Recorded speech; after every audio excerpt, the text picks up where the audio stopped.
Hey guys, it's Casey Stormgirl here. So, here in Kansas City, we're having a bipolar moment.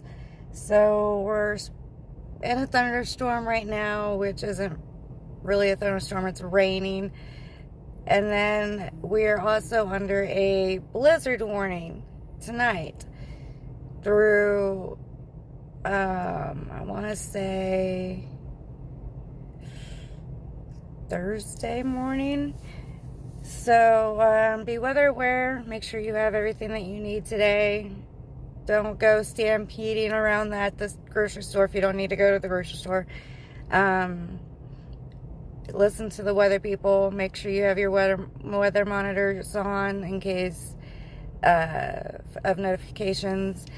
And just be careful out there tonight. It's all I can say.